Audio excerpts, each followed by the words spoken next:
കർത്താവിൻ്റെ പരിശുദ്ധമുള്ള നാം വാഴ്ത്തപ്പെടുമാറാകട്ടെ. മാനസാന്തരത്തിന് യോഗ്യമായ ഫലം കായ്പീൻ.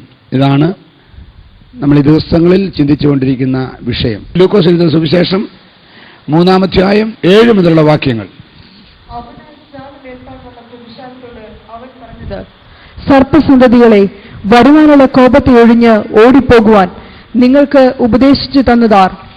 മാനസാന്തരത്തിന് യോഗ്യമായ ഫലം കായ്പിൻ. അവനാൽ സ്നാനമേൽപ്പാൻ വന്ന പുരുഷാരത്തോട് അവൻ പറഞ്ഞത്, സർപ്പസന്തതികളെ, വരുവാനുള്ള കോപത്തെ ഒഴിഞ്ഞ് ഓടിപ്പോകുവാൻ നിങ്ങളെ ഉപദേശിച്ചു തന്നവൻ ആര്?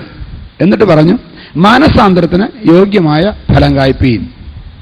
അപ്പം യോഹന്നാൻ വന്ന് മാനസാന്തര സ്നാനം പ്രസംഗിച്ചു.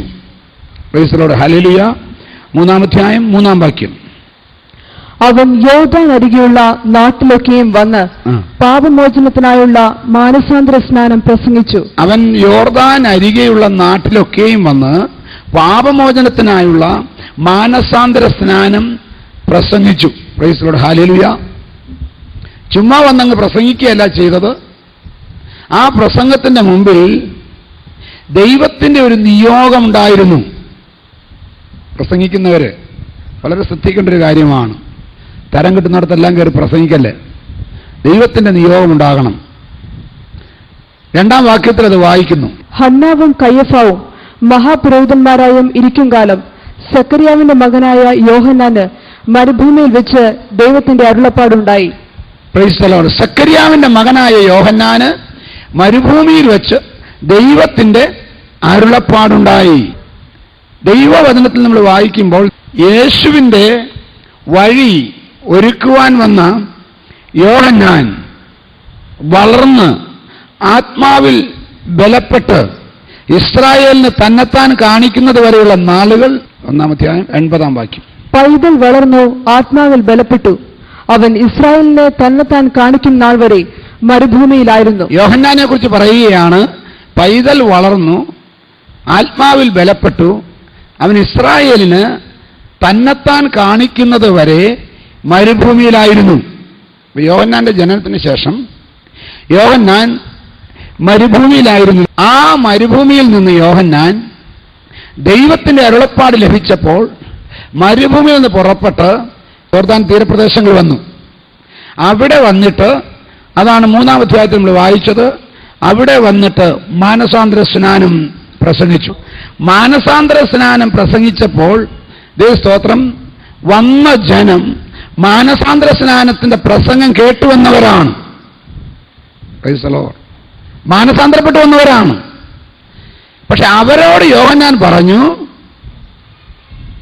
മാനസാന്തരപ്പെട്ട് ചുമ്മാ ഇങ്ങ് വന്നാ പോരാ, ഒരു കാര്യം കൂടെ തീരുമാനിച്ചോണം, മാനസാന്തരത്തിന് യോഗ്യമായ ഫലം കായ്ക്കണം. Praise the lord, hallelujah. അപ്പൊ ദൈവത്തിന്റെ ഉപദേശമാണ്, പുതിയ നിയമത്തിന്റെ അടിസ്ഥാന ഉപദേശമാണ്. മാനസാന്തരപ്പെട്ടാ പോരാ, മാനസാന്തരപ്പെട്ടവര് മാനസാന്തരത്തിന് യോഗ്യമായ ഫലം കായ്ക്കണം. മാനസാന്തരത്തിന് യോഗ്യമായ ഫലം കായ്ക്കാതെ മാനസാന്തരപ്പെട്ടാല് ഒരു പ്രയോജനവുമില്ല. അപ്പൊ അതുകൊണ്ട് നമ്മൾ ഓരോരുത്തരും മാനസാന്തരപ്പെട്ടവർ ഒരു കാര്യം ഉറപ്പാക്കിക്കോണം, ഞങ്ങൾ മാനസാന്തരത്തിന് യോഗ്യമായ ഫലം കായ്ക്കും. Praise the lord, hallelujah.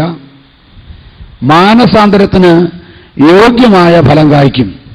അല്ലെങ്കിൽ മാനസാന്തരപ്പെട്ട കാര്യമില്ലെന്ന്. 3 ടൈപ്പ് ആളുകളാണ് അവിടെ യോഹന്നാന്റെ അടുക്കൽ വന്നത്. ലൂക്കോസ് സുവിശേഷം വായിക്കുമ്പോൾ ആരൊക്കെന്നറിയാമോ? 10-ാം വാക്യം. എന്നാൽ ഞങ്ങൾ എന്തു ചെയ്യണം എന്ന് പുരുഷാരം അവനോട് ചോദിച്ചു. എന്നാൽ ഞങ്ങൾ എന്തു ചെയ്യണമെന്ന് പുരുഷാരം അവനോട് ചോദിച്ചു. ഒരു കൂട്ടരുടെ പേര് പുരുഷാരം. യോഹന്നാന്റെ അടുക്കൽ വന്ന ഒരു കൂട്ടര് പുരുഷാരം. Price the Lord. പുരുഷാരം എന്ന് പറയുമ്പോൾ അത് സാധാരണ ജനങ്ങൾ എന്നുള്ള അർത്ഥത്തിലാണ്, കോമൺ പീപ്പിൾ എന്ന അർത്ഥത്തിലാണ് ദൈവത്തിന്റെ സ്തോത്രം ഈ പുരുഷാരം എന്ന് പറഞ്ഞിരിക്കുന്നത്. 2-ാമത് 12-ാം വാക്യം. ചുങ്കക്കാരും സ്നാനമേൽപ്പാൻ വന്നു. ചുങ്കക്കാരും സ്നാനമേൽപ്പാൻ വന്നു. ഉദ്യോഗസ്ഥന്മാർ സ്നാനമേൽപ്പാൻ വന്നു. മാനസാന്തരപ്പെട്ടു വന്നു. അടുത്തത്, പടജനവും അവനോട് ഞങ്ങൾ എന്തു ചെയ്യണം എന്ന് ചോദിച്ചു. പടജനവും അവന്റെ അടുക്കൽ വന്നു. രണ്ടാമത് വന്നതാരാ? ചുങ്കക്കാര്. മൂന്നാമത് വന്നത് പടജനം. 3 ടൈപ്പ് ആളുകളാണ് വന്നത്. ഒന്ന്, ദൈവത്തിന് സ്തോത്രം, പുരുഷാരം. 2 ചുങ്കക്കാർ. 3 പടജനം. മാനസാന്തര സ്നാനം പ്രസംഗിക്കുമ്പോൾ എല്ലാ ടൈപ്പ് ആളുകളും എന്ത് ചെയ്യും? അതിനോട് പ്രതികരിക്കും. പടജനവും ചുങ്കക്കാരും പുരുഷാരവും. Praise the lord. ഈ 3 ടൈപ്പ് ആളുകളും ദൈവവചനം കേട്ടപ്പോൾ അതിനോട് പ്രതികരിച്ചു. Praise God. മാനസാന്തര സ്നാനം പ്രസംഗിച്ചാൽ ദൈവത്തിന് സ്തോത്രം, ഹല്ലേലൂയ, ഏത് ടൈപ്പ് ആളുകളും എന്ത് ചെയ്യും? അതിനോട് പ്രതികരിക്കും. എന്ന് പറഞ്ഞാൽ രക്ഷിക്കപ്പെടാൻ ആരുണ്ടെന്ന് ചോദിച്ചാൽ ഞാനുണ്ടെന്ന് പറയാൻ ഒത്തിരി പേര് ഉണ്ട്. ഇന്നുമുണ്ട്, അന്നുമുണ്ട്. പിന്നെ ആളില്ലാത്ത എന്തിനാണെന്നറിയാമോ? രക്ഷിക്കപ്പെട്ടതുപോലെ ജീവിക്കാനാ ബുദ്ധിമുട്ട്. മനസ്സിലായി? സുവിശേഷകന്മാർ ഈ ഒരു സത്യം മനസ്സിലാക്കി വേണം സുവിശേഷം പ്രസംഗിക്കാൻ.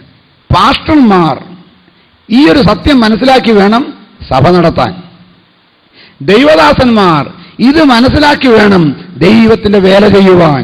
എന്ന് പറഞ്ഞാൽ എവിടെയെങ്കിലും പ്രസംഗിച്ച ശേഷം കർത്താവായ യേശുവിനെ രക്ഷിതാവായി സ്വീകരിക്കാൻ ആരുണ്ട് എന്ന് ചോദിച്ചാൽ, പ്രൈസ് ദി ലോർഡ്, ഹല്ലേലൂയ, കൈപൊക്കിയവരുടെ എണ്ണം വെച്ചുകൊണ്ട് പണി തീർന്നെന്ന്, ജോലി തീർന്നെന്ന് വിചാരിക്കാൻ പാടില്ല. ജോലി തീരുന്നത് എപ്പോഴാണെന്നറിയാമോ?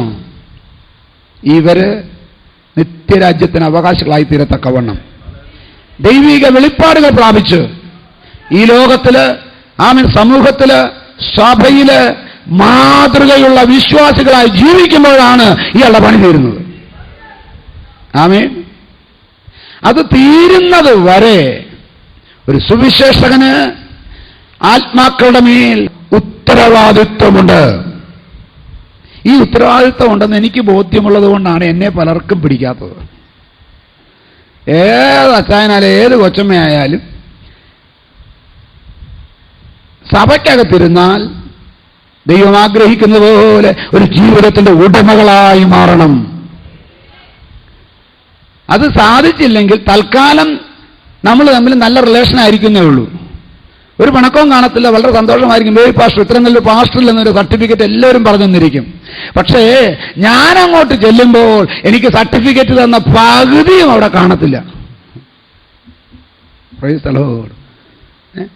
അതുകൊണ്ടാണ് ഇഷ്ടപ്പെട്ടാലും ഇഷ്ടപ്പെട്ടില്ലെങ്കിലും എൻ്റെ ജോലി എനിക്കറിയാം. അത് ഒരു വിട്ടുവീഴ്ചയും ഇല്ലാതെ ചെയ്യും. Price the Lord.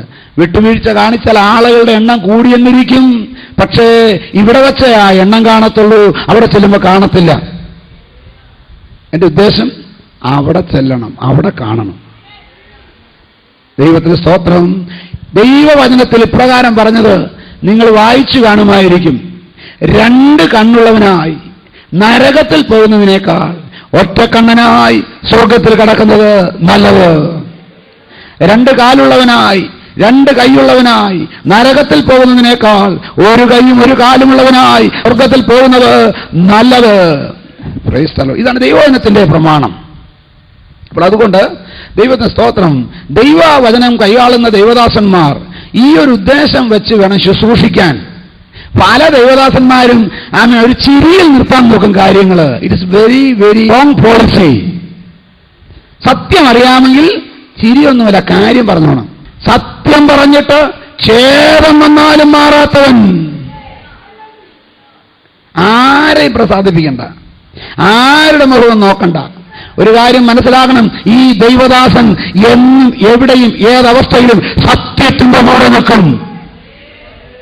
Price the Lord. നമ്മളെ ആരെയും പിണക്കാതെ ഒന്നും ജീവിക്കാൻ പറ്റുകയില്ല കേട്ടോ. പക്ഷെ ഒരു കാര്യമുണ്ട്, പിണങ്ങേണ്ടവൻ പിണങ്ങും, ഇണങ്ങേണ്ടവൻ ഇണങ്ങും. അത് നമ്മുടെ കുഴപ്പമല്ല, അത് അവരുടെ ഇഷ്ടത്തിന്. നമ്മളല്ല തീരുമാനിക്കേണ്ടത്. നമ്മൾ എന്നോട് ആരിണങ്ങണമെന്നുള്ളത് മറ്റുള്ളവർ തീരുമാനിച്ചാൽ നടക്കത്തുള്ളൂ. ഞാൻ തീരുമാനിച്ചാൽ ഞാൻ എല്ലാവരോടും ഇണങ്ങാൻ നിന്നാൽ വല്ല രക്ഷയുണ്ടോ? നടക്കുകയില്ല. അപ്പൊ എന്നോട് ഇണങ്ങണമെന്ന് തീരുമാനിക്കുന്ന മറ്റുള്ളവരാ. അപ്പൊ ആരെ ഇണക്കാനും നോക്കണ്ട, പിണക്കാനും നോക്കണ്ട. നീ നിന്റെ ജോലി ചെയ്താൽ മതി, ദൈവം കാര്യങ്ങൾ ബാക്കി ചെയ്തോളും. വിശ്വസിക്കുന്നവർ കരം കൊടുത്ത് ദൈവത്തെ സ്തുതിച്ചാരാധിക്കാമോ? നിങ്ങൾ മനസ്സിലാക്കുന്നത് പോലെയല്ല ദൈവത്തിന്റെ കാഴ്ചപ്പാട്. ഇയ്യോബിന്റെ പുസ്തകം മുഴുവനും വായിച്ചാൽ ബിൽദാദ് തൊട്ട് തേമാന്യനായ എലീഫാസ് മുതലായ 3 പേരും അവന്റെ കൂടെ വന്ന ശിങ്കിടിയും യോബിന്റെ പുസ്തകം 1-ാം അധ്യായം മുതൽ വായിച്ച് അവസാനിപ്പിച്ചാൽ ഈ 4 പേരും ഇയ്യോബിനോട് ആർക്കു വേണ്ടിയാണ് സംസാരിച്ചത്? യഹോവയായ ദൈവത്തിന് വേണ്ടി. Price the Lord. അവരെല്ലാവരും ഒന്നിച്ച് ഒരേ സ്വരത്തിൽ വാദിച്ചത്, ഇയ്യോബിനോട് സംവാദിച്ചത് ദൈവത്തിന് വേണ്ടിയായിരുന്നു. സർവശക്തൻ നീതികേട് ഒരിക്കലും ചെയ്യത്തില്ല. ഇയ്യോബേ, നിന്റെ കയ്യിലിരിപ്പ് കൊണ്ടാണ് ഇങ്ങനെ സംഭവിച്ചത്. ദൈവം അനീതി ഒരു കാലത്തും ചെയ്യത്തില്ല. ഇങ്ങനെ ദൈവത്തിന് വേണ്ടി വാക്യങ്ങൾ, അധ്യായങ്ങൾ, പ്രൈസ് ദി ലോർഡ്, ഒരു ഉപന്യാസം എഴുതത്തക്കവണ്ണം പറഞ്ഞുകൂട്ടി. എന്നാൽ ദൈവത്തിന് സ്തോത്രം, ഹല്ലേലൂയ. ഒടുവിൽ ഏത് ദൈവത്തിന് വേണ്ടി ഇവർ വാദിച്ചുവോ, ഏത് കർത്താവിന് വേണ്ടി ഇവര് ഇയ്യോബിനോട് ദൈവത്തിന് സ്തോത്രം ഹല്ലെ സംസാരിച്ചുവോ, ആ ദൈവം വാസ്തവമായി ഇറങ്ങി വന്നപ്പോൾ ദൈവത്തിന് സ്തോത്രം ഹല്ലേലൂയ. നമ്മൾ വായിക്കുന്നത് ഇങ്ങനെയാണ്. ഇയ്യോബിന്റെ പുസ്തകം 42-ാം അധ്യായം 7-ാം വാക്യം. യഹോവ ഈ വചനങ്ങളെ ഇയ്യോബിനോട് അരുളി ചെയ്ത ശേഷം യഹോവ തേമാന്യനായ എലീഫസിനോട് നേതാവിനോട് അരുളി ചെയ്തത്, നിന്നോടും നിന്റെ 2 സ്നേഹിതന്മാരോടും എനിക്ക് കോപം ജ്വലിച്ചു. നിന്നോടും നിന്റെ 2 സ്നേഹിതന്മാരോടും എനിക്ക് കോപം ജ്വലിച്ചിരിക്കുന്നു. എന്റെ ദാസനായ ഇയ്യോബിനെ പോലെ നിങ്ങൾ എന്നെക്കുറിച്ച് വിഹിതമായത് സംസാരിച്ചിട്ടില്ല. നിങ്ങൾ എന്നെ കുറിച്ച് വിഹിതമായത് സംസാരിച്ചിട്ടില്ല. Praise the lord. ഇങ്ങനെയാണ് ദൈവം കാണുന്നതെന്ന് മനസ്സിലാക്കിയിട്ടുണ്ടോ? ദൈവമക്കളെ, പലപ്പോഴും നമ്മൾ ദൈവത്തിന് വേണ്ടിയാണ് സംസാരിക്കുന്നത്, ദൈവത്തിന് വിഹിതമായതാണ് സംസാരിക്കുന്നത്, ദൈവത്തിന് വേണ്ടിയാണ് ആർഗ്യൂ ചെയ്യുന്നത്, വ്യവഹരിക്കുന്നത്, അവന് വാശി പിടിക്കുന്നത് എന്നൊക്കെ തോന്നും. പക്ഷേ ഹല്ലേലൂയ, അത് ദൈവത്തിന്റെ കോപം ജ്വലിക്കുന്ന വല്ല പരിപാടിയുമാണോ എന്ന് മനസ്സിലാക്കിയേ നിൽക്കാവൂ. Praise the lord. നിങ്ങൾ വിഹിതമായത് സംസാരിച്ചിട്ടില്ല, അതുകൊണ്ട് നിങ്ങളുടെ മേലെ എനിക്ക് കോപം ജ്വലിച്ചിരിക്കുന്നു.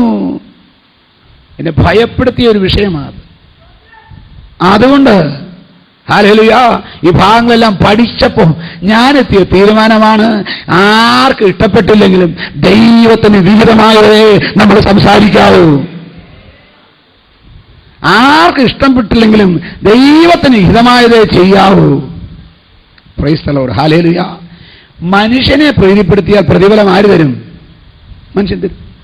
ദൈവത്തെ പ്രീതിപ്പെടുത്തിയാൽ ദൈവം തരും. മനുഷ്യൻ തരുന്നതാണോ വലുത്? ദൈവം തരുന്നതാണോ? ഏതായിരിക്കും വലുത്? നമുക്ക് വേണ്ടത് ഏതാണ്? അങ്ങനെയാണെങ്കിൽ ഇന്ന് പകൽക്കാലം ഒരു തീരുമാനമെടുക്കാം. ഞങ്ങളുടെ സകല പ്രവൃത്തികളും ഞങ്ങൾ ഞങ്ങളുടെ ദൈവത്തെ പ്രസാദിപ്പിക്കും. ആമേൻ. മനുഷ്യനെ എത്ര പ്രസാദിപ്പിച്ചാലും ഉണ്ടല്ലോ, നമ്മുടെ കൂടെ നിൽക്കുമ്പോൾ വലിയ പ്രസാദം പ്രസാദിച്ച് അങ്ങ് പോയിട്ട് അപ്പുറത്ത് ചെല്ലുമ്പോൾ ആരെങ്കിലും ഒരാൾ നമ്മളെക്കുറിച്ച് എന്തെങ്കിലും ഒരു കാര്യം അപവാദമായിട്ട് ഇല്ലാത്തത് പറഞ്ഞു കൊടുത്താൽ മതി, ഈ പുള്ളിയുടെ പ്രസാദവും പോകും, ഈ പുള്ളിയുടെ ബന്ധവും പോകും, ഈ പുള്ളിയുടെ സ്നേഹവും പോകും, ഈ പുള്ളിയുടെ കരുതലും പോകും, സകലതും പോകും. Price the Lord. കാരണം ദൈവത്തിന് സ്തോത്രം ഹല്ലേലൂയ. മനുഷ്യൻ കണ്ണിന് കാണുന്നത്, ചെവിക്ക് കേൾക്കുന്നത്, വിശ്വസിക്കുന്നു. യഹോവയായ ദൈവമോ ഹൃദയങ്ങളെ തൂക്കി നോക്കുന്നു. അപ്പൊ എവിടെ ബന്ധമുണ്ടാക്കാൻ പോണം? ഹൃദയങ്ങളെ തൂക്കി നോക്കുന്ന ഒരുവനുമായി ബന്ധമുണ്ടാക്കാൻ ശ്രമിക്കണം. ഈ നാളുകളിൽ ദൈവത്തിന് ജനമേ, യോഹന്നാന് തന്നെ ഏൽപ്പിച്ച ശുശ്രൂഷ എന്താണെന്നറിയാമായിരുന്നു. ഒരു കോമൺ സെൻസിനും നിരക്കാത്ത വണ്ണമാണ് യോഹന്നാൻ ശുശ്രൂഷിച്ചത്. അതുകൊണ്ട് എന്ത് പറ്റിയെന്നറിയാമോ? അധികം നാൾ ശുശ്രൂഷിക്കേണ്ടി വന്നില്ല. പക്ഷേ കർത്താവ് പറഞ്ഞു, സ്ത്രീകളിൽ നിന്ന് ജനിച്ചവനാരും യോഹന്നാനേക്കാൾ വലിയവനായി ജനിച്ചിട്ടില്ല. യോഹന്നാന്റെ അടുക്കൽ സ്നാനമേൽക്കാൻ വന്നവരൊന്ന് വായിച്ച്. അവനാൽ സ്നാനമേൽപ്പാൻ വന്ന പുരുഷാരത്തോട് അവൻ പറഞ്ഞത്, സർപ്പസന്തതികളെ, വരുവാനുള്ള കോപത്തെ ഒഴിഞ്ഞ് ഓടിപ്പോകുവാൻ നിങ്ങൾക്ക് ഉപദേശിച്ചു തന്നത്. സ്നാനമേൽപ്പാൻ വന്ന പുരുഷാരത്തോട് അവൻ പറഞ്ഞത്, സർപ്പസന്തതികളെ. സ്നാനപ്പെടാമെന്ന ഒരു സഹോദരൻ ഞായറാഴ്ച വലിയ കാര്യമായിട്ട് സ്നാനപ്പെടാൻ വരുമ്പം പാസ്റ്റർ കയറി സർപ്പസന്തതി എന്ന് വിളിച്ചാൽ ഒന്ന് ആലോചിച്ച് നോക്കി, ഇന്ന് എന്താ നടക്കുമെന്ന് ആലോചിച്ച് നോക്കി. ഇന്നത്തെ കാലത്ത് പ്രൈസ് ദി ലോർഡ്. നിങ്ങൾ മനസ്സിലാക്കണം, യോഹന്നാൻ അത് വിഷയമല്ല. ഇവൻ സ്നാനപ്പെടാതെ തിരിച്ചു പോകുകയോ എന്ത് വേണം ചെയ്തോട്ടെ, യോഹന്നാൻ വിഷയമല്ല. മുക്കണമെങ്കിൽ മാനസാന്തരപ്പെട്ടവനായിരിക്കണം. മാനസാന്തരപ്പെടുക മാത്രമല്ല, മാനസാന്തരത്തിന് യോഗ്യമായ ഫലം കായ്ക്കുന്നവനുമായിരിക്കണം. Praise the lord. ഹല്ലേലൂയ. മാനസാന്തരപ്പെട്ടവനും മാനസാന്തരത്തിന് യോഗ്യമായ ഫലം കായ്ക്കുന്നവനുമായിരിക്കണം. ഏത് ടൈപ്പ് വന്നാലും വേണ്ടുകയില്ല, മാനസാന്തരം ഫലം കൊടുക്കത്തക്കവണ്ണം നിലനിൽക്കുന്ന മാനസാന്തരമാകണം. നിലനിൽക്കുന്ന ഒരു ഫലം കൊടുക്കുന്ന മാനസാന്തരമാകണമെങ്കിൽ ഇന്നലെ ഞാൻ പറഞ്ഞു, കാട്ടൊലിവാൻ നിന്ന് കൊമ്പ് വെട്ടി നാട്ടൊലിവിനോട് ചേർത്ത് ഒട്ടിക്കണം. Praise the lord. അടിസ്ഥാനപരമായിട്ട് ചേഞ്ച് വരണം. Praise the lord. അടിസ്ഥാനപരമായിട്ട് കാട്ടൊലിവിന്റെ വേരിൽ നിന്ന് ലഭിച്ചിരുന്ന സ്ഥാനത്ത് നാട്ടൊലിവിന്റെ വേരിൽ നിന്ന് പ്രാപിക്കുന്നവനാകണം. അപ്പോ നാട്ടൊലിവിന്റെ വേരിൽ നിന്ന് ഫലപ്രദമായ വേരിന് പങ്കാളിയാക്കുവാൻ കാട്ടൊലിവിൽ നിന്ന് നിന്നെ വെട്ടിയെടുത്ത് നാട്ടൊലിവിനോട് ഒട്ടിച്ചു ചേർത്തെങ്കിൽ ആ ശുശ്രൂഷ അതനുഭവിച്ചവനാണ് മാനസാന്തരപ്പെട്ടവൻ. അങ്ങനെ മാനസാന്തരപ്പെട്ടു കഴിഞ്ഞാൽ നീ നാട്ടൊലിവിന്റെ വളം വലിച്ചെടുത്താൽ നാട്ടൊലിവ് കായ്ക്കണം. പക്ഷേ ഇതിന് അപവാദമായിട്ട് സഭകളിൽ സംഭവിക്കുന്നൊരു കാര്യമുണ്ട്. സഭ ദൈവത്തിന്റെ കൃഷിയാണെന്ന് വചനത്തിൽ വായിക്കുന്നു. എന്നിട്ട് പറയുന്നു, ദൈവം ഉപമയായിട്ട് കർത്താവ് പറഞ്ഞു, കൃഷിക്കാരൻ ഒരു സ്ഥലത്ത് നല്ല വിത്ത് വിതച്ച് നനച്ച് അതിന് വളമിട്ട് കാത്തിരുന്നു. പകല് പണിയും രാത്രി ഉറങ്ങും, പകല് പണിയും രാത്രി കിടന്നുറങ്ങും. Price the Lord. അങ്ങനെ പോയപ്പോൾ ഒരു ദിവസം എഴുന്നേറ്റ് നോക്കിയപ്പോൾ പാടത്ത് വയലിൽ നെല്ലിന്റെ കൂടെ ഗോതമ്പിന്റെ കൂടെ കളയും പൊങ്ങിയേക്കുന്നു. ഞങ്ങൾക്ക് സംശയമായി. വേലക്കാരെ വിളിച്ചിട്ട് ചോദിച്ചു, നെല്ലല്ലേ നമ്മൾ വിതച്ചത്? നല്ല വിത്തല്ലേ വിതച്ചത്? ഗോതമ്പല്ലേ വിതച്ചത്? വേലക്കാർ കൊടുത്ത മറുപടി, കർത്താവെ, വിതച്ചത് നല്ല വിത്താണ്, യജമാനനെ വിതച്ചത് ഗോതമ്പാണ്. പക്ഷേ രാത്രിയിൽ നമ്മൾ ഉറങ്ങുമ്പോൾ ശത്രു വന്ന് കളയും വിതച്ചിട്ട് പോയി. Price the lord. ഹല്ലേലൂയ. ഇത് ദൈവസഭയിൽ ഒരു മർമ്മമാണ്. എന്ന് പറഞ്ഞാൽ കാട്ടൊലിവിന്റെ കമ്പെടുത്ത് നാട്ടൊലിവിനോട് ഒട്ടിച്ച് നാട്ടൊലിവിന്റെ ഫലപ്രദമായ വേരിന് പങ്കാളികളായി തീർന്ന് ഒരു കൂട്ടർ വിശുദ്ധ ഫലം പുറപ്പെടുവിച്ചുകൊണ്ട്, ഹല്ലേലൂയ, ദൈവം ആഗ്രഹിക്കുന്ന മാനസാന്തരത്തിന് യോഗ്യമായ ഫലം പുറപ്പെടുവിച്ചുകൊണ്ട് ജീവിക്കുമ്പോൾ തന്നെ അതേ സഭയിൽ ശത്രു വിതച്ച കള വളർന്നു വന്നിട്ട് യാതൊരു മാനസാന്തരവും ഇല്ലെങ്കിലും ഫലം കാഴ്ച നിൽക്കുന്നത് ഇന്നും സഭകളിൽ കാണാൻ സാധിക്കും. മനസ്സിലായോ? കൊരിന്ത്യ സഭയിൽ ദൈവത്തെ സ്തോത്രം ഈ ടൈപ്പ് ആളുകൾ ഉണ്ടായിരുന്നു. 1-ാം നൂറ്റാണ്ടിൽ ഉണ്ടായിരുന്നു. പൗലോസ് പറയുന്നു, നിങ്ങൾ ജഡീകരല്ലയോ, നിങ്ങൾ ആത്മീയരായ വിശ്വാസികളിടയിൽ മറഞ്ഞു കിടക്കുന്ന പാറകളല്ലോ. യൂദ പറഞ്ഞു, പ്രൈസ് ദി ലോർഡ്, ഹല്ലേലൂയ, രണ്ടൊരു ചത്തും വേരറ്റും പോയ വൃക്ഷങ്ങളല്ലോ. Praise the lord, hallelujah. കർത്താവ് ആമീൻ അബ്രഹാമിനെ വിളിച്ച് പുറത്തു കൊണ്ടുപോയിട്ട് രണ്ട് കാര്യം പറഞ്ഞു. ഒന്ന്, ആകാശത്തേക്ക് നോക്ക്, നിനക്ക് നക്ഷത്രങ്ങളെ എണ്ണാൻ കഴിയുമെങ്കിൽ എണ്ണ. രണ്ടാമത് പറഞ്ഞു, ഞാൻ നിന്റെ സന്തതിയെ കടപ്പുറത്ത് മണൽ പോലെയാക്കും. അപ്പോൾ ദൈവമക്കള് ആകാശത്തിലെ നക്ഷത്രങ്ങൾ പോലെയും കടൽപ്പുറത്തെ മണൽ പോലെയും പെരുക്കുമെന്ന് അന്ന് ദൈവം അബ്രഹാമിനൊരു ഇൻഡിക്കേഷൻ കൊടുത്തു. എന്ന് പറഞ്ഞാൽ സഭയ്ക്കകത്ത്, ഹല്ലേലൂയ, സ്വർഗീയന്മാരും കാണും ഭൗമികന്മാരും കാണും. സ്വർഗീയന്മാരും ഭൗമികന്മാരും സഭയ്ക്കകത്തുള്ളത് കൊണ്ടാണ് കർത്താവ് വരുമ്പോൾ തനിക്ക് വേണ്ടി കാത്തിരിക്കുന്ന വൃതന്മാരെ ചേർക്കുമെന്ന് പറഞ്ഞിരിക്കുന്നത്. അന്ന് ഒരു കട്ടിലിന്മേൽ രണ്ടുപേർ ഉറങ്ങിക്കൊണ്ടിരിക്കും. ഒരുത്തനെ എടുക്കും, മറ്റതിനെ ഉപേക്ഷിക്കും. ഒരു തിരികലിന്മേൽ രണ്ടുപേർ പൊടിച്ചുകൊണ്ടിരിക്കും. ഒന്നിനെ എടുക്കും, മറ്റതിനെ ഉപേക്ഷിക്കും. ഹല്ലേലൂയ. എന്ന് പറഞ്ഞാൽ ഒരേ സ്ഥലത്താണ് ഇവര്, ഒരേ മുറിയിലാണ്. എന്ന് പറഞ്ഞാൽ ക്രൈസ്തവരോട് രണ്ടുപേർ ഒരു വയലിൽ പണിതുകൊണ്ടിരിക്കും, ഒരേ സ്ഥലത്ത്, ഒരേ മുറിയിൽ, ഒരേ ജോലിയിൽ. ഇങ്ങനെയൊക്കെ കൂടുതൽ ആളുകളെ കാണുന്ന എവിടെയെന്നറിയാമോ? സഭയില. പക്ഷേ അവിടെ കർത്താവ് വന്നു കഴിയുമ്പോൾ അങ്ങനെയുള്ള സ്ഥലത്ത് നിന്ന് ഒരുവനെ എടുക്കും, ഒരുവനെ തള്ളും. അപ്പൊ ഞാൻ പറഞ്ഞു വന്നത്, സഭയ്ക്കകത്ത് തന്നെ ഭൗമികരും കാണും, സ്വർഗീയരും കാണും, ആത്മീയരും കാണും, ജഡീകരും കാണും. കർത്താവിന്റെ വരവിങ്കൽ ആത്മീയരെടുക്കപ്പെടും, ജഡീകരെ ശേഷിക്കും. ദൈവസഭയിൽ ഒരു മനുഷ്യൻ വരുമ്പോൾ അവൻ ആരായിരിക്കും? മാനസാന്തരപ്പെട്ടവനായിരിക്കും. പക്ഷെ അവൻ മാനസാന്തരത്തിന് യോഗ്യമായ ഫലം കായ്ക്കുന്നവനായിരിക്കത്തില്ല. അപ്പൊ സഭയുടെ ദൗത്യം എന്താണെന്നറിയാമോ? അവനെ പൊക്കിയെടുത്ത് ഫലം കായ്ക്കുന്നവനാക്കി മാറ്റുക. ഫലം കായ്ക്കുക എന്ന് പറയുമ്പോൾ ഫലം കായ്ക്കുന്നവരെ കിഴങ്ങ് കാച്ചാൽ പോരാ, രണ്ടും ക്രോപ്പാണ്. പക്ഷെ ദൈവവചന പ്രകാരം ഫലമെന്ന് പറയുമ്പോൾ ഉദ്ദേശിക്കുന്നത് എന്തുവാ? മണ്ണിന്റെ മേളിലാണ് ഫലം.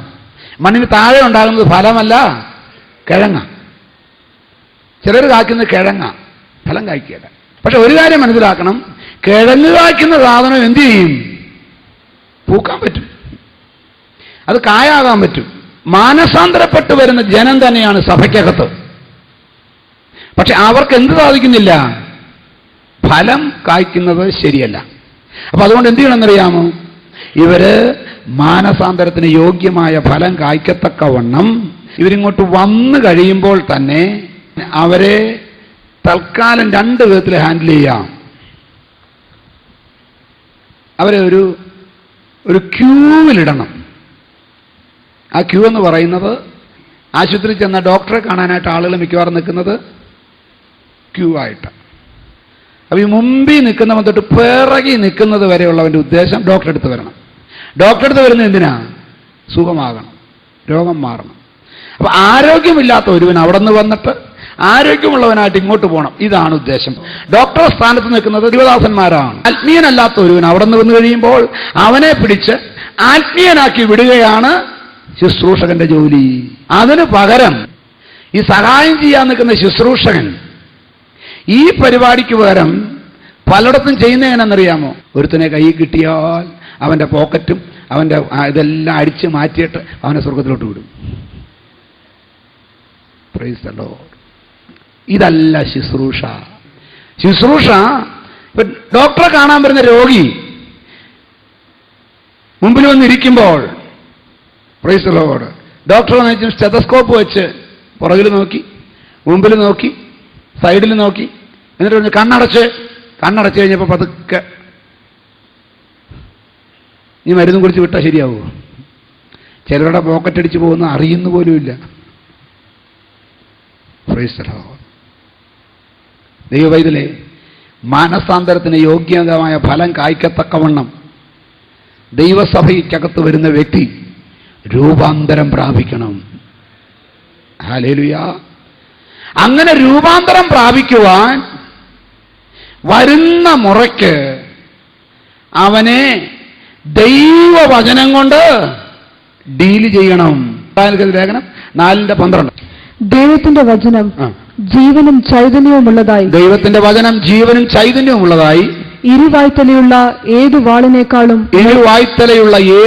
വാളിനേക്കാളും മൂർച്ചയേറിയതും പ്രാണനെയും ആത്മാവിനെയും സന്ധിമജ്ജകളെയും വേർവിടുവിക്കും വരെ തുളച്ചു ചെല്ലുന്നതും ഹൃദയത്തിലെ ചിന്തനങ്ങളെയും ഭാവങ്ങളെയും വിവേചിക്കുന്നതുമാകുന്നു. അപ്പൊ ദൈവത്തിന്റെ വചനം ഇരുവായ്ത്തലയുള്ള ഏതൊരു വാളിനേക്കാളും മൂർച്ചയേറിയതാണ്. രണ്ടാമത് നമ്മൾ വായിക്കുന്നു 2 തിമോത്തിയോസ് 3:16. എല്ലാ തിരുവഴുത്തും ദൈവശ്വാസീയമാകയാൽ ദൈവത്തിന്റെ മനുഷ്യൻ സകല സൽപ്രവൃത്തിക്കും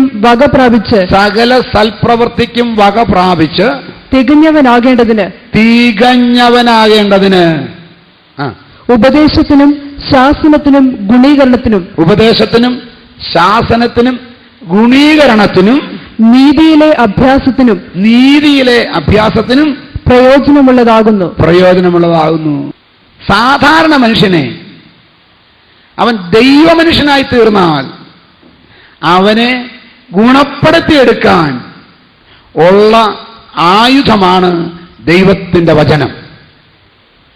പ്രൈസ് ദി ലോർഡ്. അപ്പോ ആ ദൈവത്തിന്റെ വചനം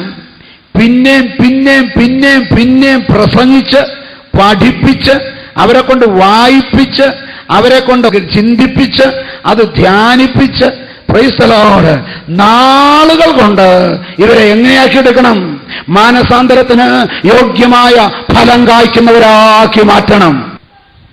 അപ്പൊ അതിനുള്ള ശ്രമങ്ങൾ എത്ര നടത്തിയാലും വിശ്വാസികൾ സഹകരിക്കുന്നില്ലെങ്കിൽ പിന്നെ അവരെ നന്നാക്കിയെടുക്കാൻ മാർഗമില്ല. Price the Lord.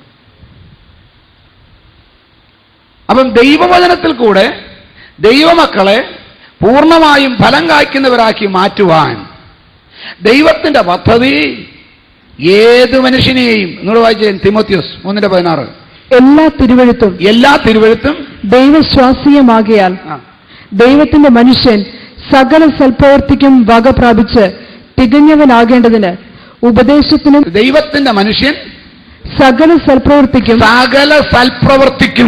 വക പ്രാപിച്ച് തികഞ്ഞവനാകേണ്ടതിന്. അപ്പൊ സൽപ്രവൃത്തി ചെയ്യാൻ ആഗ്രഹമുണ്ടെങ്കിലും പ്രവർത്തിക്കണമെങ്കിൽ വക പ്രാപിക്കണം. ആഗ്രഹം മാത്രം ഉണ്ടായാൽ പോരാ, വക പ്രാപിക്കണം. ഒരു സൽപ്രവൃത്തിയുടെ പേര് ഞാൻ പറയാം. ദാനം കൊടുക്കല്. ദാനം സൽപ്രവൃത്തിയല്ലേ? ധർമ്മം കൊടുക്കല് സൽപ്രവൃത്തിയല്ലേ?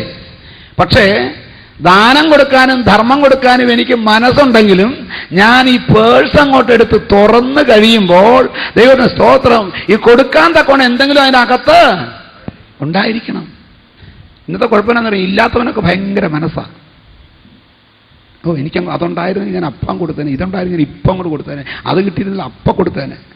കിട്ടിക്കഴിയുമ്പോൾ അറിയാം വിവരം. Praise God. അപ്പൊ മനസ്സുണ്ടെങ്കിലും ആഗ്രഹമുണ്ടെങ്കിലും കൊടുക്കാൻ കഴിയണമെങ്കിൽ നിനക്ക് അകത്ത് പ്രാപിക്കണം. മനുഷ്യൻ സകല സൽപ്രവൃത്തിക്കും വക പ്രാപിക്കുക.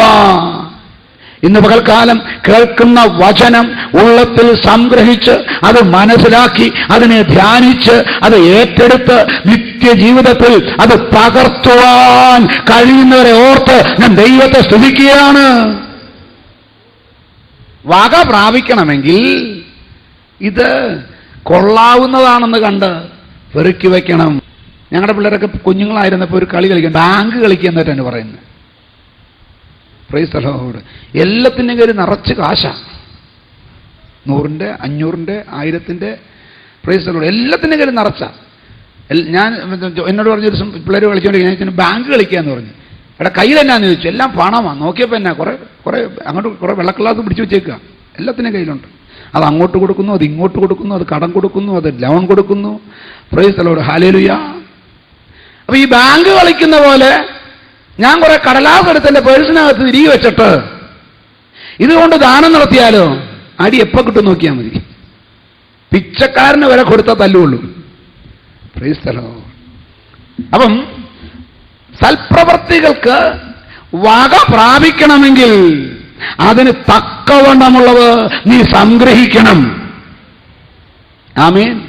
സംഗ്രഹിക്കാൻ കൊള്ളാവുന്നത് എന്നാന്നറിയാം? ഈ ലോകത്ത് സൽപ്രവൃത്തിക്ക് വക പ്രാപിക്കത്തക്കവണ്ണം ഒരു മനുഷ്യന്റെ ജീവിതത്തിൽ സംഗ്രഹിക്കാൻ കൊള്ളാവുന്നത് ഒന്നേ ഉള്ളൂ, ദൈവത്തിന്റെ വചനം.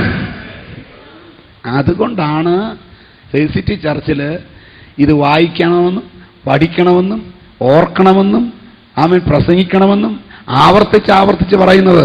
ദൈവത്തിന്റെ മനുഷ്യൻ സകല സൽപ്രവൃത്തികൾക്കും വക പ്രാപിച്ച് തികഞ്ഞവനാകേണ്ടതിന് വായിച്ചേ ഉപദേശത്തിനും ശാസനത്തിനും ഗുണീകരണത്തിനും എന്ന് പറഞ്ഞ ഗുണം പ്രാപിക്കാൻ, നീതിയിലെ അഭ്യാസത്തിനും പ്രയോജനമുള്ളതാകുന്നു.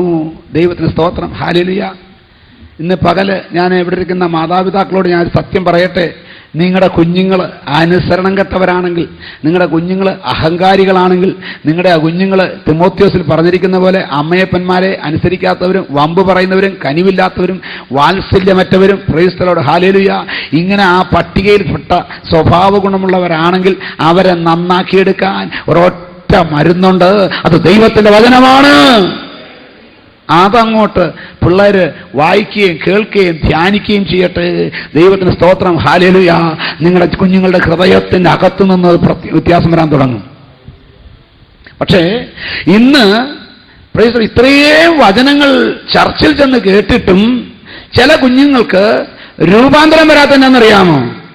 ഞായറാഴ്ച 1 മണിക്കൂർ ദൈവത്തിന് സ്തോത്രം ഇവർ കാണുന്നതും കേൾക്കുന്നതും ദൈവവചനമാണെങ്കിലും ബാക്കി 6 ദിവസവും പിന്നെ ഞായറാഴ്ച ബാക്കിയുള്ള സമയവും വീട്ടിനകത്ത് കിടന്ന് മമ്മൂട്ടി മോഹൻലാലൊക്കെ കൂടെ കിടന്ന് വിലസുകയാണെങ്കിൽ നിന്റെ കുഞ്ഞിന്റെ അകക്കണ്ണ് തുറക്കത്തില്ല, സ്വഭാവം ശരിയാകത്തില്ല. TV, അതിനകത്തുള്ള സിനിമകൾ, അതിനകത്തുള്ള സീരിയലുകൾ കുഞ്ഞുങ്ങളുടെ ഉള്ളത്തിലേക്ക് ഞായറാഴ്ച കുത്തിവെച്ച ദൈവവചനം മുഴുവനും നിഷ്പ്രഭമാക്കിക്കൊണ്ട്, ഹല്ലേലൂയ, ഈ കൂത്തുകാഴ്ചകൾ ആമേൻ അവരുടെ ഹൃദയത്തെ നശിപ്പിക്കുമെന്ന് മനസ്സിലാക്കി വീട്ടിനകത്ത് ഒരു റെസ്ട്രിക്ഷൻ കൽപ്പിക്കാൻ, ഒരു വിലക്ക് കൽപ്പിക്കാൻ അപ്പനും അമ്മയും തയ്യാറായാൽ ഒരു കാര്യം ഉറപ്പാണ്, നിങ്ങളുടെ കുഞ്ഞുങ്ങൾ ഗുണം പിടിക്കും. പക്ഷെ പലർക്കും പിള്ളേരെ പേടിയാണ്. പിന്നെ പലർക്കും പേടിയുടെ മാത്രമല്ല, പിള്ളേർ തിരിച്ചു വയ്ക്കുമ്പോൾ അതിൻ്റെ അടുത്ത് കൂടെ തള്ളയ്ക്കും കൂടെ ഒന്ന് കാണണം. പേര് പിള്ളേർക്ക് ആവശ്യക്കാരാരാ? തള്ള, തന്ത. ദൈവത്തിന്റെ പൈതലേ, ഒരു മനുഷ്യന്റെ ജീവിതത്തിൽ കേൾക്കുന്നതിൽ 15% ഓർത്തിരിക്കത്തുള്ളൂ, കാണുന്നതിൽ 65% ഓർത്തിരിക്കത്തുള്ളൂ. കാണുകയും കേൾക്കുകയും ചെയ്താൽ 85% ഓർത്തിരിക്കും. TV ചെയ്യുന്ന ദോഷം മനസ്സിലായിക്കോണം. കേട്ടാൽ 15 ഓർക്കത്തുള്ളൂ. 100 കാര്യം പറഞ്ഞാൽ 15 ഓർത്തിരിക്കത്തുള്ളൂ. കണ്ടാൽ 100 കാര്യം കേട്ടാൽ 65 ഓർത്തിരിക്കത്തുള്ളൂ. പക്ഷെ കാണുകയും കേൾക്കുകയും കൂടെ ചെയ്താൽ 85 ഓർത്തിരിക്കും. 85%. നിങ്ങളുടെ വീട്ടിൽ ഡ്രോയിങ് റൂമിലോ ബെഡ്റൂമിലോ ഡൈനിങ് റൂമിലോ നിങ്ങളുടെ വീട്ടിൽ കാശ് കൊടുത്ത് മേടിച്ചിട്ടുള്ള TV-യിൽ കൂടെ വരുന്ന പ്രോഗ്രാമിൽ ദോഷമായത് 85% നിങ്ങളുടെ കുഞ്ഞിൻ്റെ ഉള്ളിൽ കയറി അവൻ്റെ സ്വഭാവത്തെ നശിപ്പിച്ചു കൊണ്ടിരിക്കുമ്പോൾ പിന്നെ 5 മിനിറ്റ് കുടുംബ പ്രാർത്ഥനയും ആഴ്ചയിൽ ഒരിക്കലുള്ള സഭായവും ഇവർക്ക് ഒരു തൊഴിലും ചെയ്യത്തില്ല. ഇത് നിങ്ങളുടെ ജീവിതം നശിക്കുക. ഇവരൊന്നും ആത്മീയരല്ല, ജഡീകരാണ്. എന്നിട്ട് കുഞ്ഞുങ്ങൾ ശരിയാകുന്നില്ല, അനുസരിക്കുന്നില്ല എന്ന് പറയുവാൻ അപ്പനും അമ്മയ്ക്കും അവകാശമില്ല. ഞാനൊരു കാര്യം പറയാം, ദൈവവചനം കുഞ്ഞുങ്ങളുടെ ഉള്ളത്തിൽ പ്രവർത്തിച്ചാൽ അത് നിലനിൽക്കുന്നതായിത്തീരും. മാനസാന്തരത്തിന് യോഗ്യമായ ഫലം കായ്ക്കുവാൻ പറയുമ്പോൾ ഭൗമികരും സ്വർഗീയരുമായിട്ട് മാറിയിട്ട് ആമേൻ. ദൈവത്തിന് സ്തോത്രം. സഭയ്ക്കകത്ത് വരുമ്പോൾ ഞാനും നിങ്ങളും ഭൗമികരാണെങ്കിലും നമ്മുടെ ലക്ഷ്യം നമ്മൾ സ്വർഗീയരായി മാറാനാണ്. മനസ്സിലായോ? നമ്മുടെ ലക്ഷ്യം എന്നാ? നമ്മൾ സ്വർഗീയരാകാനാണ്. അപ്പൊ വരുമ്പോൾ മാനസാന്തരപ്പെട്ട വരുന്നതെങ്കിലും മാനസാന്തരത്തിന് യോഗ്യമായ ഫലം കായ്ക്കാൻ കഴിയാത്തവരായിട്ടാണ് പലപ്പോഴും വരുന്നത്. Price the Lord. എന്നിട്ട് ജീവിതത്തിൽ പാപത്തിൽ വീണ് കഴിയുമ്പോൾ പശ്ചാത്തപിക്കും, ശരിയാ, ഏറ്റുപറയും, ശരിയാ, ഉപേക്ഷിക്കും, ശരിയാ. പക്ഷെ പിന്നെയും ചെയ്യുന്നതിനറിയാമോ? അടുത്ത കുഴി പോയി വീഴാനാ. കാലിടറുന്നവർക്ക് അത് ഒരുങ്ങിയിരിക്കുന്നു. യോബ് പറയുന്നു, കാല് ഇടറുന്നവർക്ക് അത് ഒരുങ്ങിയിരിക്കുന്നു. ഒരിക്കൽ ഉളുക്കിയ കാലാണെങ്കിൽ, ഫുട്ബോൾ കളിക്കാർ പറയാറുണ്ട്, ഒരിക്കൽ പന്തടിക്കുമ്പോൾ കാലെങ്ങാനും സ്പ്രെയിൻ ആയിക്കഴിഞ്ഞാൽ, ഉളുക്കി കഴിഞ്ഞാൽ പിന്നെ ആ കാലം കൊണ്ട് പന്ത് കളിക്കാൻ പറ്റത്തില്ല, വിശ്വസിച്ചടിക്കാൻ പറ്റത്തില്ല, അടിച്ച അപ്പം ഉളുക്കും. ഇന്ന് പകൽക്കാലം ഉളുക്കിയിട്ട് നേരെയാകുന്നതിനേക്കാൾ ഉളുങ്ങാതെ സൂക്ഷിക്കുന്നവർക്കായി ഞാൻ സ്തോത്രം ചെയ്യുക. മാത്രമല്ല, ഒരിക്കൽ ഇടറിയ കാലാണെങ്കിൽ അതെപ്പോഴും പെട്ടെന്ന് ഇടറാൻ സാധ്യതയുണ്ടെന്ന് മനസ്സിലാക്കിക്കൊണ്ട് കുഴിയും കൊണ്ടുമുള്ളിടത്ത് ഒഴിഞ്ഞിരുന്നോണം. ദൈവവൈതലേ, നിന്റെ കാലിടറുമെന്ന് ഓർമ്മ വന്നാൽ, കാലിടറത്ത സാധ്യതയുള്ള സ്ഥലങ്ങളിൽ ചെല്ലുമ്പോൾ സൂക്ഷിക്കണം. നീ സൂക്ഷിച്ച് നടക്കാം. Praise God. അങ്ങനെ നടക്കാൻ സാധിച്ചാൽ മാത്രമേ നിന്റെ കാലിടറാതെ നിനക്ക് ജീവിക്കാൻ പറ്റൂ. മനസ്സിലാക്കണം. നമ്മുടെ അയ്യോ ഞാൻ ജഡമയൻ, പൗലോസ് പറയുന്നു, അയ്യോ ഞാൻ ജഡമയൻ, പാപത്തിന് അധീനനായി പോയവൻ. Praise the lord. എൻ്റെ ആത്മാവ് കൊണ്ട് ദൈവത്തെ സേവിക്കുന്നെങ്കിലും എൻ്റെ ജഡം കൊണ്ട് ഞാൻ പാപത്തെ സേവിക്കുന്നു. ഇത് രണ്ടും കൂടെ എന്നെ നശിപ്പിക്കാൻ നിൽക്കുകയാണ്. ഈ പാപത്തിന് അധീനമായ ശരീരത്തിൽ നിന്ന് എന്നെ ആര് വിടുവിക്കും? അവിടെ കൊണ്ട് നിർത്തിയില്ല. പൗലോസ് പറഞ്ഞു, നമ്മുടെ കർത്താവായ യേശു ക്രിസ്തു മുഖാന്തരം നമുക്ക് ജയം തരുന്ന ദൈവത്തിന് സ്തോത്രം. ഇന്ന് പകൽക്കാലം ദൈവത്തിന് സ്തോത്രം. ദൈവവൈതലേ, നമ്മുടെ പാപ സ്വഭാവങ്ങളിൽ നിന്ന് ജയം തരുവാൻ കഴിവുള്ള ഒരുവനുണ്ട്, നസ്രയനായ യേശു ക്രിസ്തു.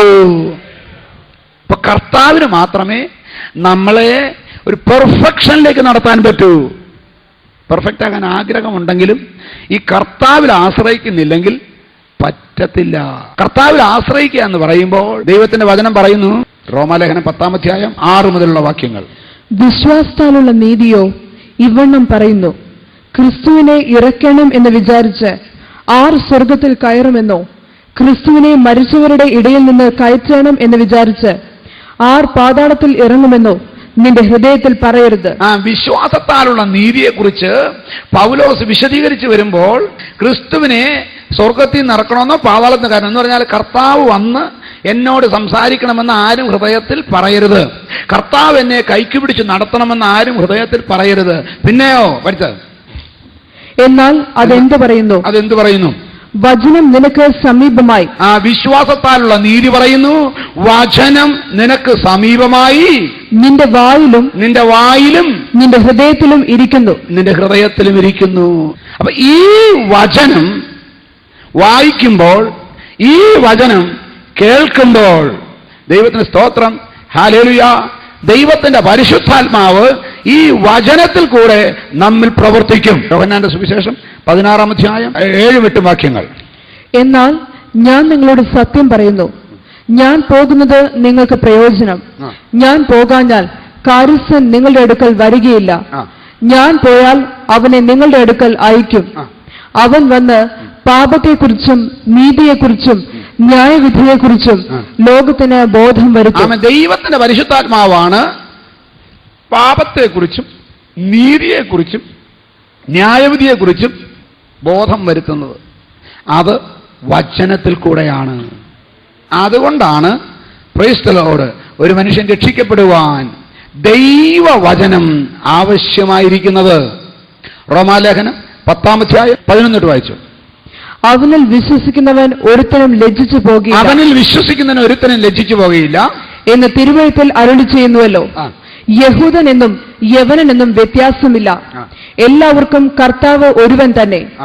അവൻ തന്നെ വിളിച്ചപേക്ഷിക്കുന്ന എല്ലാവർക്കും നൽകുവാൻ തക്കവണ്ണം സമ്പന്നനാകുന്നു. തന്നെ വിളിച്ചപേക്ഷിക്കുന്ന എല്ലാവർക്കും നൽകുവാൻ തക്കവണ്ണം സമ്പന്നനാകുന്നു. അടുത്തത്, കർത്താവിന്റെ നാമത്തെ വിളിച്ചപേക്ഷിക്കുന്ന ഏവനും രക്ഷിക്കപ്പെടും. കർത്താവിന്റെ നാമത്തെ വിളിച്ചപേക്ഷിക്കുന്ന ഏവനും രക്ഷിക്കപ്പെടും. അടുത്തത്, എന്നാൽ അവർ വിശ്വസിക്കാത്തവനെ എങ്ങനെ വിളിച്ചപേക്ഷിക്കും? അവർ വിശ്വസിക്കാത്തവനെ എങ്ങനെ വിളിച്ചപേക്ഷിക്കും?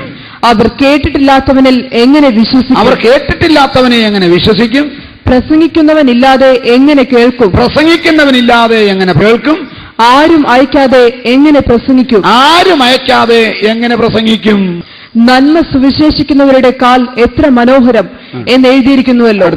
എങ്കിലും എല്ലാവരും സുവിശേഷം അനുസരിച്ചിട്ടില്ല. കർത്താവെ, ഞങ്ങൾ കേൾപ്പിച്ചത് ആർ വിശ്വസിച്ചു എന്ന് യെശയ്യാവ് പറയുന്നുവല്ലോ.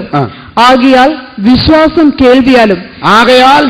കേൾവിയാലും കേൾവി ക്രിസ്തുവിന്റെ വചനത്താലും വരുന്നു. കേൾവി ക്രിസ്തുവിന്റെ വചനത്താലും വരുന്നു. ദൈവത്തിന് സ്തോത്രം. അപ്പോൾ ഒരു മനുഷ്യൻ ദൈവത്തിന്റെ വചനം കേൾക്കുമ്പോൾ അവന്റെ ഹൃദയത്തിൽ പരിശുദ്ധാത്മാവ് പാപത്തെക്കുറിച്ചും നീതിയെക്കുറിച്ചും ബോധം വരുത്താൻ തുടങ്ങും. ആ ബോധം അവന് വരുമ്പോൾ അവന് ന്യായവിധിയെക്കുറിച്ച് ബോധം വരും. ന്യായവിധിയെക്കുറിച്ച് ബോധം വരുമ്പോൾ ആമേൻ ഹല്ലേലൂയ, ന്യായവിധിയിൽ നിന്ന് തെറ്റ് ഒഴിയുവാൻ എന്ത് ചെയ്യണമെന്ന് അവൻ ചിന്തിക്കും. അപ്പോൾ എന്ത് സംഭവിക്കുന്നറിയാമോ? ദൈവത്തിന്റെ പരിശുദ്ധാത്മാവിനോട് പറയും, റോമാലേഖനം 8-ാം അധ്യായം 1-ാം വാക്യം, അതുകൊണ്ട് ഇപ്പോൾ ക്രിസ്തുയേശുവിലുള്ളവർക്ക് ഒരു ശിക്ഷാവിധിയുമില്ല. അതുകൊണ്ട് ഇപ്പോൾ ക്രിസ്തുവേശുവിലുള്ളവർക്ക് ഒരു ശിക്ഷാവിധിയുമില്ല. ഇന്ന് പകൽക്കാലം പ്രൈസ് ദി ലോർഡ്, ഞാൻ കർത്താവിലായതിനാൽ, ഞാൻ ക്രിസ്തുവേശുവിലായതിനാൽ സകല ശിക്ഷാവിധിയിൽ നിന്ന് ഞാൻ വിടുതൽ പ്രാപിച്ചിരിക്കുന്നു. ഉറപ്പാണ്, ധൈര്യമാണ്. അവനെ വിശ്വാസിയായി ഈ ഉറപ്പ് മുന്നോട്ട്